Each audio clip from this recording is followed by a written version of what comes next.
Hey everyone, RK here. Welcome back to another episode of the Pioneers of Bitcoin podcast. Today I'm joined by Jimmy Song.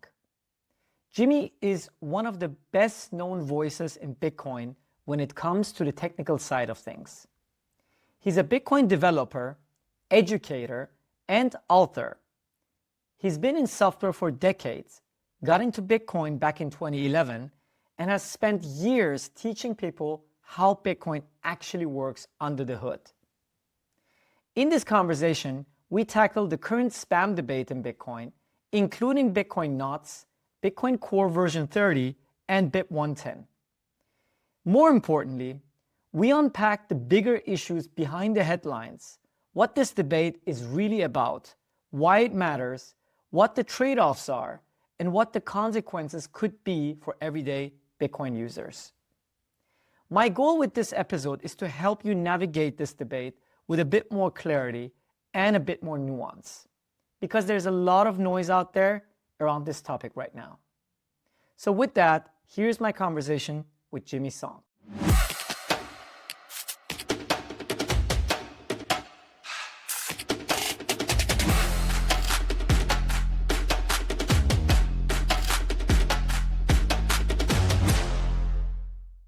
Thanks for coming on, by the way. I would really love to talk to you about this debate, or I'm not sure if we can call it a war that we're seeing in the Bitcoin space. But I guess as a Bitcoin expert, if I want to call myself that, even me, I'm not really understanding everything that's going on.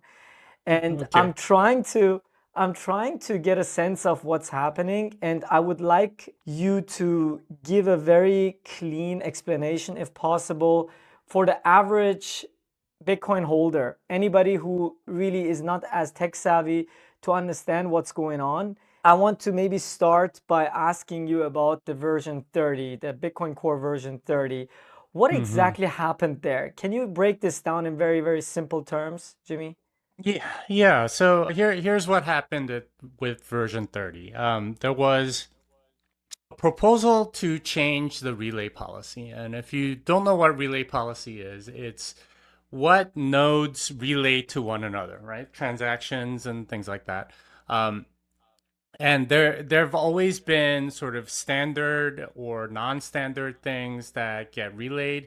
This is different than what's allowed to go into a block, and this is what you would call like soft rules around Bitcoin, right? Because if a miner finds a transaction or gets access to a transaction, they can include it, and as long as it's consensus legal to put into a block, yeah. But the question is, are they going to hear about it? And that's where relay policy comes in, because people transmit their transactions to nodes, and nodes tell each other about it, and eventually it gets to a miner.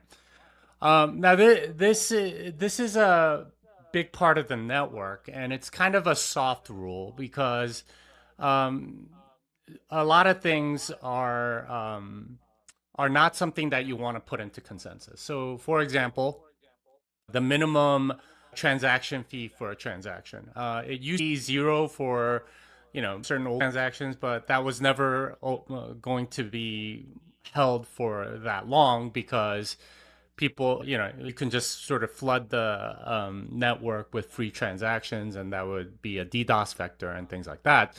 So for a long time, it was one sat per vbyte, and more recently, there were people that were saying, okay, well, blocks are not full, and one sat is significantly more valuable than it was, say, like 5 years ago, so we should lower it because full. So some people started doing 0.1 sat per vbyte, and that's reasonable, right? Because as Bitcoin price goes up, you want these soft rules. If it were a consensus level change, then it's not you're going to be stuck sort of paying 1 sat per vbyte, even if Bitcoin goes to like $1 million, in which case it would be significantly more, and so on.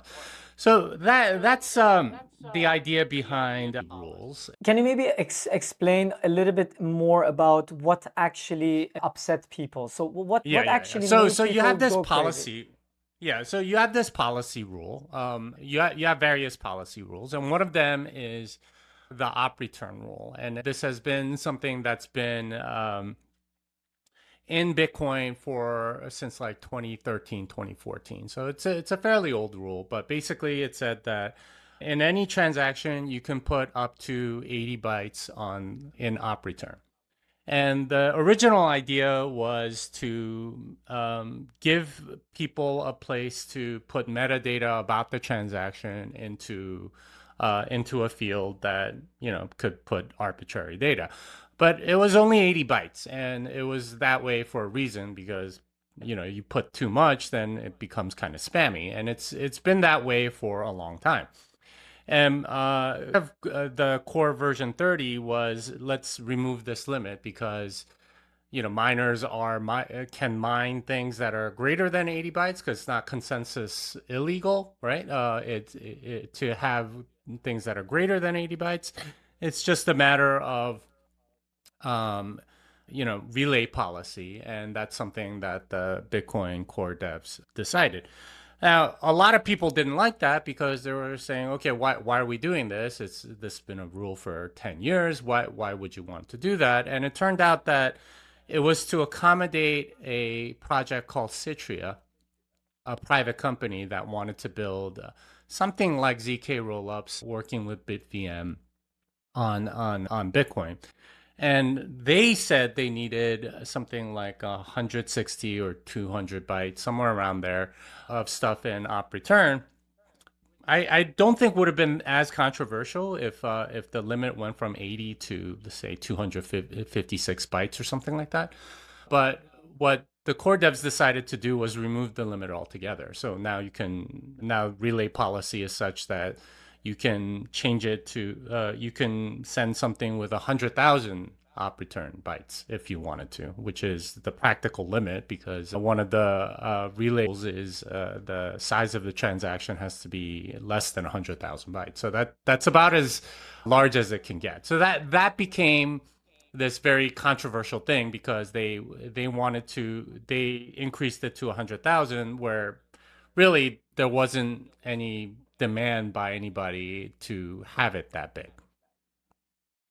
Okay, so basically, we were able to add all forms of text into each transaction, which 80 byte was enough for, but they decided to increase that limit to a higher standard, because, I mean, do we know that it was because of Citrea, or is it just a rumor that it was because of that?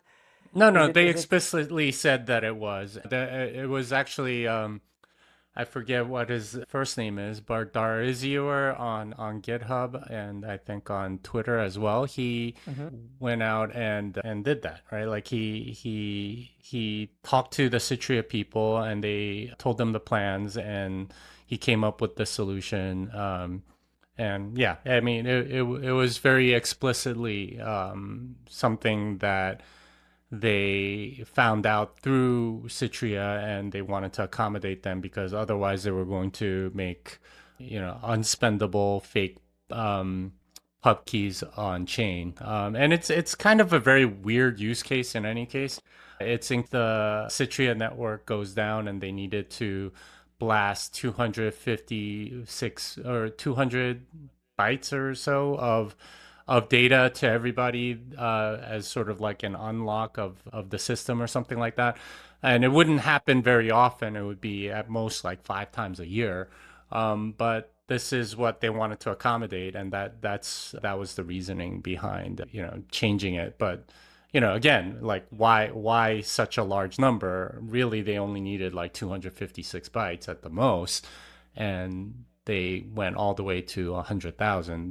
That's the part that I think didn't make any sense to people that passed the smell test. So that's what got a lot of people wondering what's going on. Do you see this debate as a debate about spam, or do you see it as a debate of what Bitcoin is for. Yeah, I don't know if I see it necessarily as spam. I really don't think it matters all that much because there are cheaper ways to get spam in, especially through inscriptions and stuff like that. Although, I'm sure we'll be talking about BIP-110 and so on. Yeah. The bigger thing is sort of like the governance process. I think a lot of people were saying, okay, there's a lot of resistance here. It's historically been a big deal to change this limit, and this is why it hasn't changed in 10 years. Why are you strong arming this through right now? And honestly, like a lot of the arguments, especially at the beginning, before they um, you know, uh, made it. They at first they removed the option altogether from a node, and then later they changed it back to keep the option but market deprecated, and then finally they removed the feature as deprecated, and now it's like a normal feature of Bitcoin as it always has been, which is data carrier size. You know, especially at the beginning, it just didn't make much sense to a lot of people, and they kept kind of pushing for the 100,000 and not backing down on that, and they still haven't, and they're still defending it, which honestly kind of confuses me. It's You mean a before? lot. Yeah, yeah. So Mm-hmm. I'm still I think that's the part that a lot of people are still upset about or wondering why it's going to such a large number. Um, and it's not that it's going to necessarily increase spam significantly or whatever. So far, it really hasn't. It's just that the process by which the decision was made seems very broken. Yeah, and that's the part I think for a lot of people that's what they're questioning is well, like, do user opinions matter, right? Like if Bitcoin devs decide this is the way it's going to be, then like we don't have a say, like we don't get to do anything, right? Like you're just going to do whatever you want. And this is why a lot of people, I think, turned to starting with this change being proposed, and since then it's popularity and so on, and Bitcoin it's led knots, to the new version of Bitcoin. Mm-hmm. yeah, well, it's not new. It's been around for a while, and in fact, it's been around for many years actually. And it's Luke's personal, or it started as Luke's fork of Bitcoin Core, and it still um, is forked downstream from Bitcoin Core. But it has stuff like not allowing inscriptions and bare multisig and a bunch of other things that Luke thinks are bad for the network, and a lot of people agree with him, which is why they run the Knot software. So yeah, Just for context, Luke is a Bitcoin or ex-Bitcoin Core developer, and now he he. still is, I think. Though, Mhm. like, I don't know, I don't know if he would be able to get in any PRs very easily and so on. But yeah. Mhm. Okay. Before we get to BIP-110, I want to know where you stand on this. Like, Mhm. what is, how do you think, how do you navigate this debate Yeah, so I between think I've nuts made and Bitcoin Core? yeah, so I think I've said this before, but I think I don't think the spam issue is that big a deal. I don't think it ever really was. It's the governance part that is more concerning to me. If Bitcoin Core can say, hey, like, we think this is right. We don't care what users think, and we're gonna do what we think best. Then where are the users represented, right? And that to me is like the key to decentralization, is that users need to have a say. In fact, they should be driving a lot of this stuff. So it's a little concerning to me in that regard, but the fact that a lot of users can protest by like running knots or even other implementations, I think that's a good sign that they have that ability to do that, and they are sort of expressing their opinion and so on. going forward, how is that going to play out?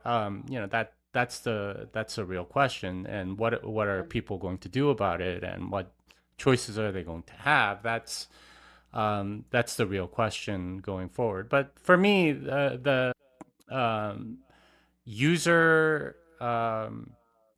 preference being manifest, running whatever node they want, that's a powerful signal, and I think it'll only get more powerful over time. I want to read you a tweet of a very famous Bitcoiner, Hodlnut. He posted this just yesterday, I believe, if I'm correct. Yes, it was yesterday. So he's saying, I've spent the last month looking closely to how Bitcoin Core and the network around it has operated the last years. A blatant cultural and philosophical shift, shocking arrogance and contempt for dissent on display around the up return uncap. Opposition was reframed as harassment, drama, and brigading. Consensus was simply declared, and in the face of massive controversy and opposition, Bitcoin is, in my opinion, clearly drifting towards anything goes if there is a use case out there. Bitcoin is supposed to be money. That's the mission. Separating money and state, not being a data layer, adapting to the needs of venture-backed projects. Staying neutral while Bitcoin drifts in this direction isn't something I can justify anymore. It feels urgent that something is done to counter it. What do you think about this tweet? Yeah, and I think he hits on something that a lot of people have felt, which is that consensus was subtly redefined, right? And it used to mean like the entire network, everybody that's using it, that the agreement of all of those people. Instead, it's become a much narrower consensus of the people that contribute to Bitcoin Core. And that's, I think, what he's pointing to is that, okay, well, you are harassing or brigading or whatever if you're not letting the core developers who are quote unquote the experts, that if you're not letting them make the decision and you're expressing your opinion, then your opinion's not really legitimate because you're not a contributor to core. That's essentially the attitude that I think a lot of people have felt from core, and I think that's more or less been what it was with this op return uncap thing, as Hodl has said, and that's I think my concern as well, right? It's this idea that if you're not a core contributor, if you're not a core developer, then your opinion doesn't matter, and that the project can go whatever way the core contributors want. In which case, you're kind of leaving a lot of users disenfranchised, right? Like, how are they supposed to make their will known? And the one way that they've done it is by switching to knots, and a lot of then the subsequent part of that is a lot of like, oh, don't use knots because it's only by one developer and so on, and it's kind of an unfair thing, right? Because they're like, well, if you don't like it, go leave. Oh, you're gonna leave, but not like that, right? Like it's a very disingenuous sort of way to go about it, and it's a manufactured consensus, or that's at least what it feels like to anyone that disagrees with policy on this.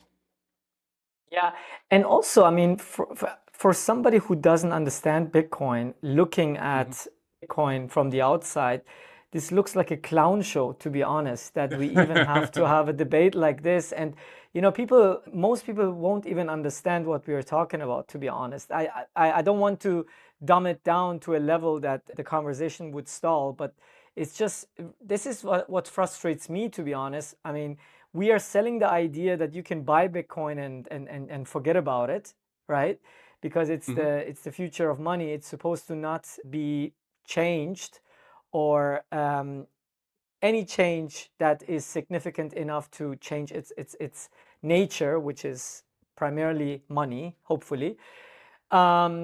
This is something that frustrates me most, to be honest, because I have to now explain to the normie what's going on, and the normie guy gets scared to buy Bitcoin because he thinks like, what is this debate about? I don't understand it. What happens if I buy the Bitcoin and tomorrow there's a fork? What will happen to Hmm. my Bitcoin? Will I lose my Bitcoin? And this leads me to my next question about BIP-110. I was also, to be honest, I was also against what Bitcoin Core has done. Hmm. And I was running knots myself personally, Hmm. but when it drifted to this idea of forking, I gave up, because I was like, Hmm. we know a fork is not going to work. We've gone through this in 2017. We know what forks, especially hard forks, are not going to work. So maybe you can give a very, very easy to understand explanation. What is BIP-10? Is it a hard fork or is it a soft fork? What is it? Yeah, it's a soft fork, and it came out of this idea that policy and consensus are two different layers. And the argument I think from the core side and the core supporters throughout this sort of op return debate was, well, don't change it at the policy level because it's ineffective. You only need like a small percentage of nodes to allow for large op return transactions to actually get into the chain. So if even if like 80% of nodes are enforcing relay policy where, greater than 80 byte transaction op return transactions aren't relayed, it still gets to miners and still gets mined. So their argument was, don't solve it at that level, solve it at the consensus level, in which case it becomes a soft fork. And that was what was actually proposed by somebody on the core side. Actually, it was, I think, Portland Hodl's proposal on the mailing list, saying, okay, well, maybe we should think about changing things at the consensus level instead of changing things at the relay policy level. And there's a long and the many threaded discussion on the mailing list about this. And there was a guy, Dathan Ohm, who took it and said, "Okay, yeah, let's do it that way then. Let's solve this at the consensus level," and came up with 7 different rules that he felt like were um, um, more indicative of what the community wanted. Op return is one of them. I think it caps it at 256 bytes or something like that. But also a bunch of other things, right? There's, for example, like deny descriptions by basically making op if not work. There's like taproot annex, taproot control block, a bunch of other things. But it's a group of things, vectors by which sort of spam gets into the Bitcoin chain that wanted to take these are no longer legitimate transactions and these are at a consensus level illegal. And that's what BIP-110 is. Instead of solving it at the relay layer, which um, you know, because of the way the math works, it's not that effective unless something like 90% plus of nodes are enforcing a particular relay policy. It was solve it at the consensus layer, and that's what BIP-110 is.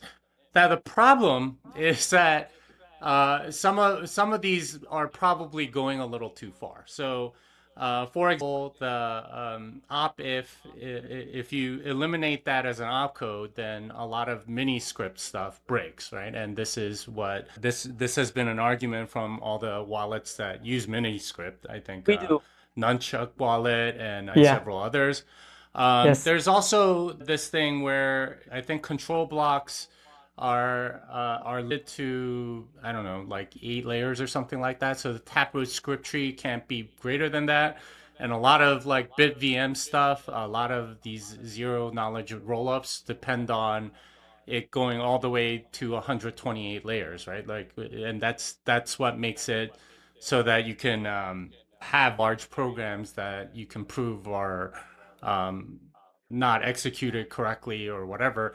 But it needs more than that, and this limits it. So there's a bunch of stuff that kind of breaks as a result, And this is where I think a lot of people are kind of hesitant about this one. And like they generally agree, hey, I don't like spam on the blockchain either. And a consensus level rule might make sense. And if this proposal was just limited to op return or something like that, it probably has a better chance. But then again, we don't really understand like whether this is going to work or not. And I think a lot of people kind of are automatically assuming it won't because there's enough opposition. But this is the thing about a soft fork. The people proposing the soft fork have an inherent advantage because if their chain grows longer than the other one, then it automatically merges to a single chain because they have more proof of work, and their rules are legal on both sides. The opposition's rules are illegal on their chain, so they will always have their own chain, but it's entirely possible that it merges. So it's kind of a weird situation, and it's not something that we've really had before, a contentious soft fork. We've had a contentious hard fork in 2017. To me like a hard fork. What you just explained to me sounds to me like a hard fork, but it seems technically that it's not it. It's not. It's tightening of the rules, right? So right now, 100,000 byte op return transaction is legal, right? Consensus legal. What this soft fork would do is say that's illegal. So if you mine a transaction with a 100,000 byte op return, then it's going to be legal on one chain, illegal on the other chain. The one that's illegal is tighter rules. That's the BIP-110 side. So it is How a much soft support? fork. How much support have these guys seen already? Not very much. So there's like a whole signaling period and everything. So far, I think only one block has ever signaled that they're supporting BIP-110. But the game theory is such, and there's a whole article that you can go read about this. The game is such that it's in the interest of the miners that do support it to wait until the last minute or wait until there's apparently enough support so that they can beat out their competitors by switching at the last minute and having competitors mine on a chain where they're not going to get anything. So then, the game theory is such that it's in the interest of if it does get any traction whatsoever, it's in the interest of the people on the opposition to do something called user rejection hard soft fork, URSF, and that's an incompatible soft fork with the first soft fork, BIP-110, and that's a way to make it that you don't get any risk, which is something that you have if you're on a chain that is more permissive than the other one or strictly more permissive. So it gets a little complicated, but it isn't so straightforward as these guys are not going to make any headway. I mean, that might still be the case, but there are certain decks of this that are not entirely obvious, and this is one of the reasons why I think it's healthy for the ecosystem. It's good because we want to know what happens with situations like this, because this isn't going to be the only contentious soft fork ever. You can easily imagine a soft fork that bans like OFAC sanctioned addresses, for example, and that could be a soft fork. What happens then, right? Like, and how does the community react? What are the tools that we have, and but what sort of thing would happen? And that's just one. It can be on the other side, right? If there's some other kind of soft fork that's desirable but is resisted by a government entity, then what happens then? How do users sort of express their will in this sort of thing, and keeping the way it is, because that's what really this is about, is how do users express their will on a soft fork issue in such a way that they get what they want, and the minority doesn't. So yeah, that's a real question here. Let's switch the conversation a little bit to a more, let's say, Bitcoin holder perspective rather than Bitcoin node runner perspective, okay? Because Mm-hmm. most people don't run a Bitcoin node, right? They rely on other Oh. people's nodes and they use remote nodes from their wallets. Mm-hmm. So let's say, and I'm asking this for the people who actually use our service as well, because we use Liana, which relies on mini scripts and time locks. So Mm-hmm. if I own Bitcoin today with a mini script, tap script, Bitcoin address, and there is such a fork, Mm-hmm. what happens to my Bitcoin? It stays, at least with BIP-110, you can still spend from previous ones. You just can't create new ones. So if you're, Hmm. so that would be the answer. The real So more nothing. murky question, yeah, well, the more murky question is if there's a possibility that you get two branches, right? You get a BIP-110 branch and a user rejection soft fork URSF branch, and they're incompatible, so they'll always be going opposite. You'll have coins on both branches, at which point it's Isn't like, okay. but isn't that a hard fork then? Well, so it's a little weird, right? Because it's not Yeah. exactly a hard fork. It's two incompatible soft forks. And if you're running one of those clients, you know which chain you're on. But if you're on like Bitcoin Core 29, then you're following whichever has more proof of work, and that's it might switch back and forth multiple times depending on who has more hash rate and so on. So it's not entirely clear because like traditional soft fork is very much like an airdrop or a new coin being created. This is not that. It's more complicated. And this is why we need to learn how these things resolve, because it's not entirely clear. Wow. Okay. But for the average user who is holding Bitcoin today on Mm-hmm. a script like that, the average user doesn't need to worry about which chain is followed or whatever. Let's say you fall asleep for 10 years, you wake up 10 years later, and you have a miniscript wallet. Can you spend Mm-hmm. your Bitcoin? That's the ultimate question, right? Yeah, assuming no other soft forks come or whatever on BIP-10 or without BIP-10, with BIP-10 or without BIP-10, you can still spend it. It's and yeah, so that's not the problem. It's creating new ones that become more difficult. Um, Hmm. and that's the kind of the point. Okay. Um, I want to come back to one of the things you just said, that the game theory is basically incentivizing these people to actually not have any following, or for the miners to wait Hmm. for everybody else to follow. If that's the game theory, that I didn't get that part. Like, why? If the game theory is to wait for Hmm. others to support it to jump on the bandwagon, where's, I mean, the game theory is opposed to the chain No, in no, this no. case.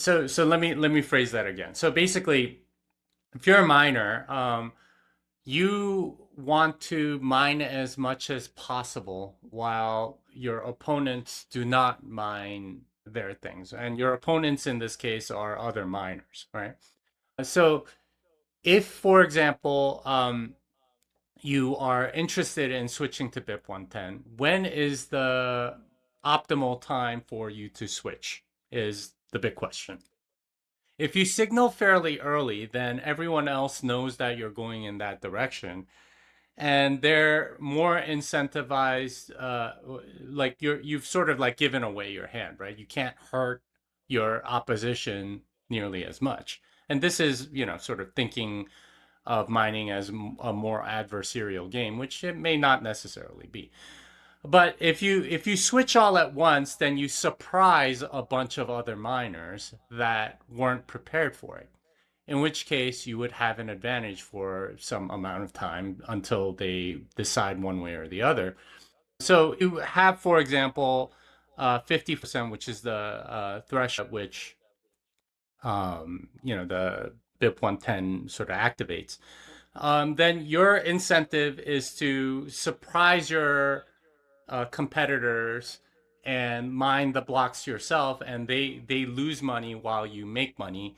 In which case, they make less profit. You're more profitable. You become more popular. You have more resources to go buy miners and other things. So game theoretically, you want to surprise your opponent and sort of like uh,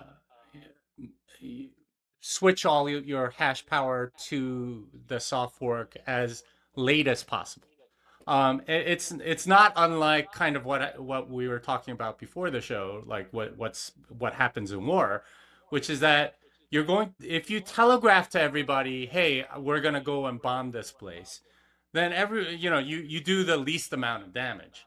But if you surprise them, then you're going to do significantly more damage. So that's kind of what's going on here, is that you can, as a miner, if you want to hurt your competitors as much as possible, you want to surprise them and not telegraph to them, hey, this is what we're going to do.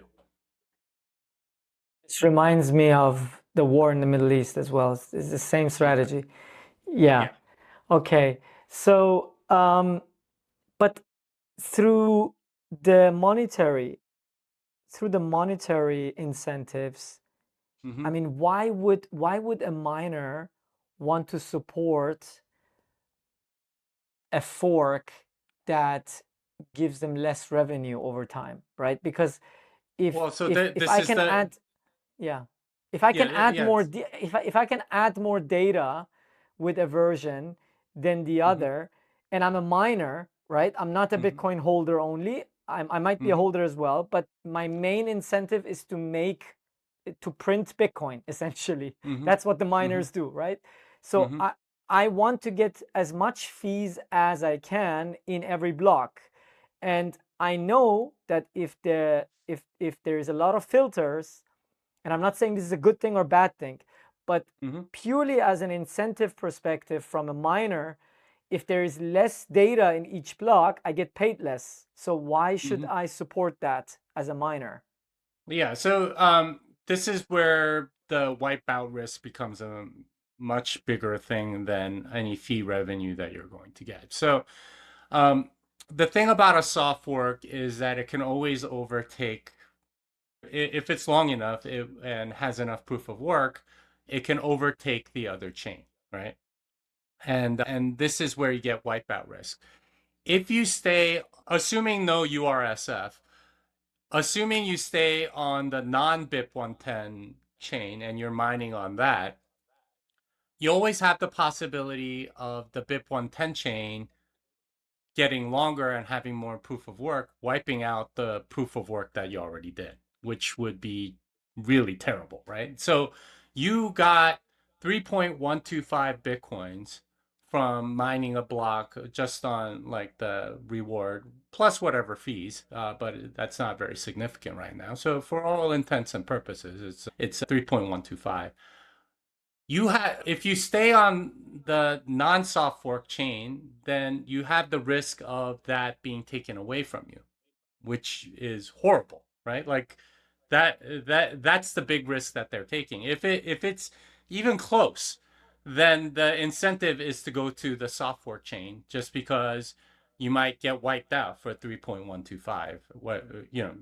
That's a lot of work that you did that went into nowhere. How And would this is how would that Bitcoin be taken away then? I don't get that. I don't it get my would head be around. taken away because the chain would reorg. So basically, you mine a block, but that block is no longer valid, right? Like there's a longer chain, so your mining doesn't matter, or your block But that reward would doesn't come.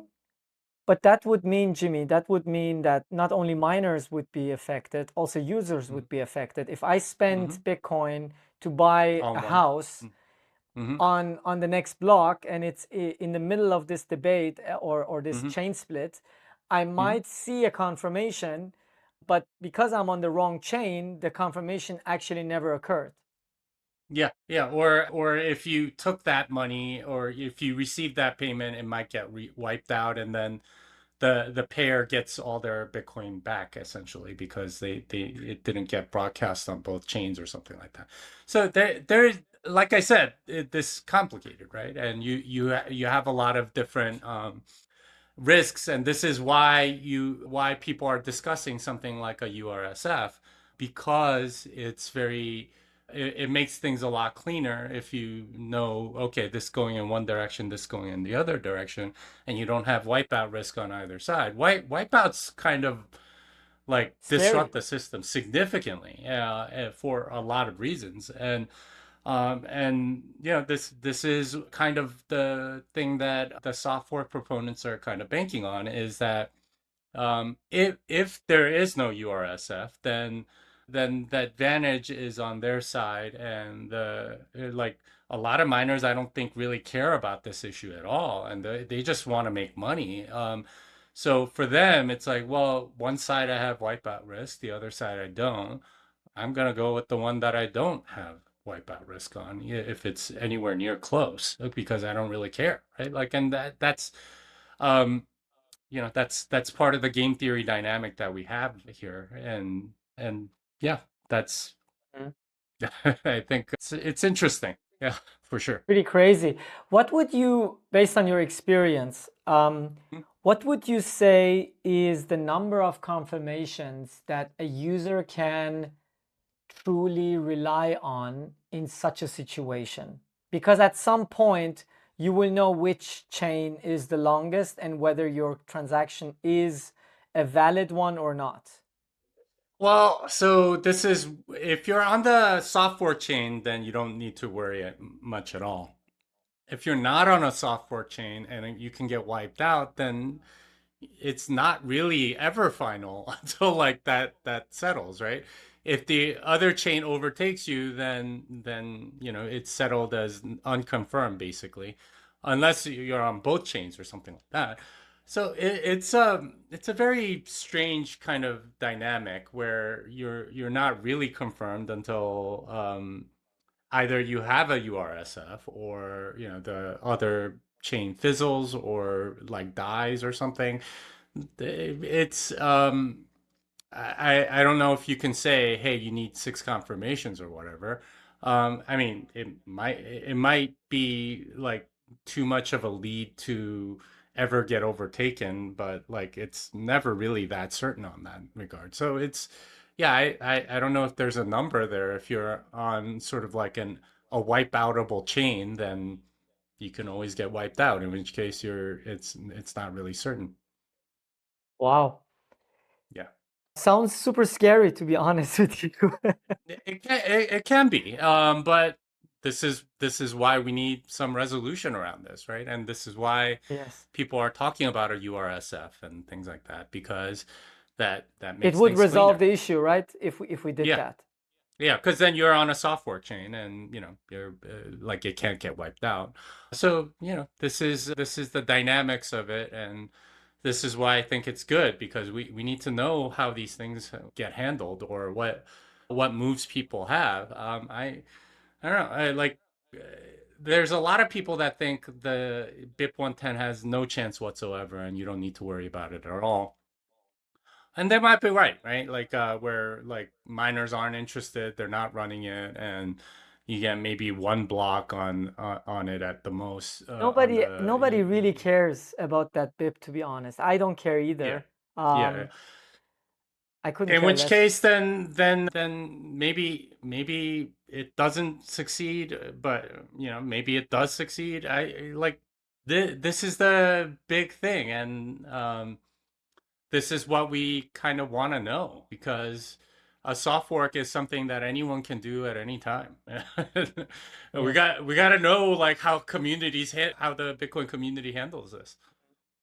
I mean, it's super obvious where you stand on this, but maybe do you want to clarify where, because I think a lot of people who watch this video Hmm. or podcast, listen to this podcast, they see you as an expert who understands the technical part of Bitcoin more than Hmm. most people. Hmm. You as a tech expert in Hmm. Bitcoin, where do you stand clearly on this debate, and what version do you run? Well, I run multiple nodes. I am not running the BIP-110 client. I, I I don't think it has consensus. I don't think it's good for that reason. Um, so as far as where I stand, I own Bitcoin and I will continue to hold it. I think resolution of this will take Bitcoin to the moon. Like anytime you have uncertainty removed, price goes up significantly. So I think that's what I'm waiting for. That's kind of what I'm watching for is resolution and game theory to ultimately comes back to the user because it can't be just a bunch of people that a small intolerant minority dictating things, and it can't be the sort of like minority on the other side that dictates things. It has to be driven by users ultimately, and how that plays out, whether it's through futures markets or you know, what nodes people run, or URSF support or whatever. At some point, it'll get resolved, and I think that's what I'm looking for, and that's really what I care about is that um, user will is made manifest, is expressed in some way, shape, or form, either through node running or through futures markets or through support of one thing or another, or even mining or pressure on miners or whatever. However it resolves, that's the important thing for me is that user will is expressed, and that ultimately determines the future of Bitcoin. I remember I was listening to you a few years ago. It's probably 5 years ago when I was still learning a lot. And you said something very interesting. You said Bitcoin is actually changing all the time. It just Mm-hmm. happens very, very slowly. And that's why people don't realize that it's changing, but it is changing, and it's actually quite messy how it's Mm-hmm. changing because it is a decentralized network, right? Do you Mm-hmm. see that as a feature, or do you think that's actually a weakness compared to a centralized network? Because if there is a huge disruption in a centralized network, you can have a few people tweaking stuff and everything is resolved. But if there Mm-hmm. is a serious problem and you have a decentralized network, that becomes a problem because you cannot react quickly. And I say that because a lot of people are also concerned about this topic of quantum because I know it's probably silly to you, but a lot of investors that I also talk to are hesitant to invest or to buy Bitcoin because they say, yeah, what if there is a huge threat to Bitcoin because of quantum, because of whatever, and the network cannot react as quickly as a traditional fiat system could or bank could. Yeah, I mean, that's their opinion. They can think what they want. I think if it's a mortal threat to Bitcoin, everyone is incentivized to go and change things, and I don't think it would take that long to come to a consensus. I really don't. If, for example, we saw like a giant meteor headed towards Earth that was about to, end all life because it would cause like catastrophic destruction. I think it wouldn't be. I think there would be a lot of people that would be willing to sacrifice a lot to go get rid of that meteor. It would be similar in the Bitcoin network, and people are not going to just sort of give up their wealth and say, there's nothing we can do because it's too decentralized the system. I mean, that's if it's a big enough threat, I don't I really think people will come together or at least come up with solutions and not just sort of like sit on their laurels. Um, the other thing that you said, which is that Bitcoin is changing slowly. This is the thing about decentralized systems is that you get more local volatility, but it tends to be very steady over sort of in a global sense. And the analogy that I heard that which I really like is this idea of decentralized law. Um, right now, in most places and countries, you have centralized law. You have legislators making rule, passing legislation, and all kinds of things change at once. So you pass a new healthcare bill now, all these people have healthcare, or all these people are, get this or that or whatever. And it's sort of like a sudden step change whenever you pass legislation. Decentralized law is based on some on natural law, case law, and this is actually true of a lot of places that have seen a lot of prosperity. Is that you have something like English common law, which judges rule one case at a time, right? So you have conflict between two parties, and the judge rules based on this, a lot of precedent and principles of natural law or whatever. And you might have one or two rulings once in a while that are travesties of justice, but generally they're not followed. And instead, you you you have a system of law that is very predictable, that's understandable, and isn't sort of like a giant step change. It's based on what came before.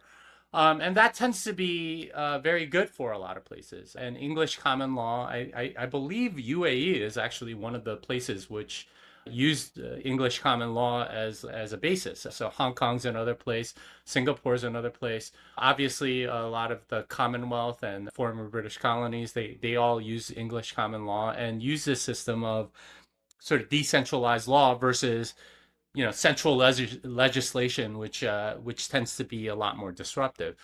Um, and I think Bitcoin is a lot more like that, where you might have minor things happen here and there. You have a lot of local volatility, but over the long term, it's very, very steady and it's predictable, which is the key property that you want with money. Is you want the ability to say 10 years from now, I still own this.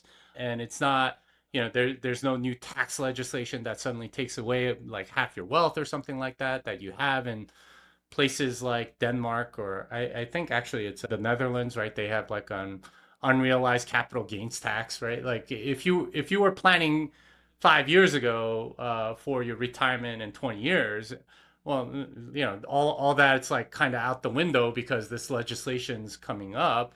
The ability to plan is what gives people the incentive to build for the long term. If you can't plan for 20 years from now, you're not going to build something that takes 20 years to build because the things are too volatile. It makes it too difficult. So steadiness, some consistency, some ability to predict what's going to happen in the future, that's the key property that makes Bitcoin so powerful. And again, this is one of those moments where we're going to test that with BIP-110. Is can we predict what's going to happen in the future? Well, if we know how this one resolves, then we're going to have a lot more ability to know how, say, a government-sponsored OFAC sanctions list soft fork would work out, or how some quantum threat soft fork would play out. Like those are things that we need to know, and that's what I'm looking forward to. 100%, I agree.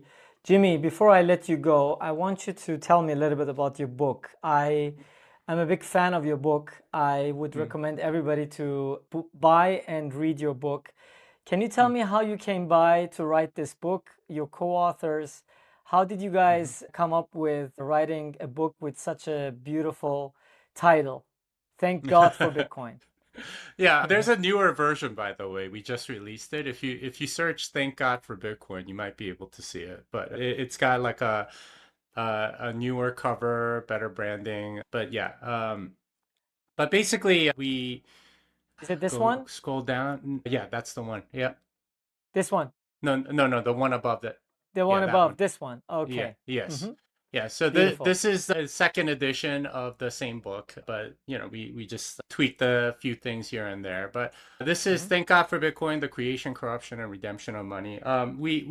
This was the work of the pandemic, basically. We were all trapped in our homes. We couldn't even go to church, so a bunch of us started meeting online to talk about the connections between Bitcoin and God, and we read a couple of books that were at that intersection.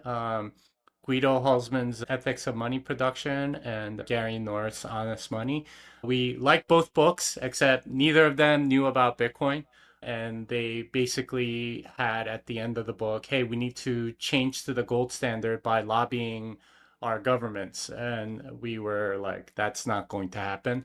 Instead, we should make another book that argues more or less the same way as both of those books, except at the end advocates for Bitcoin. And that's what we came up with. And we worked during the pandemic. We had a lot of free time, so we were all sort of writing a lot every week.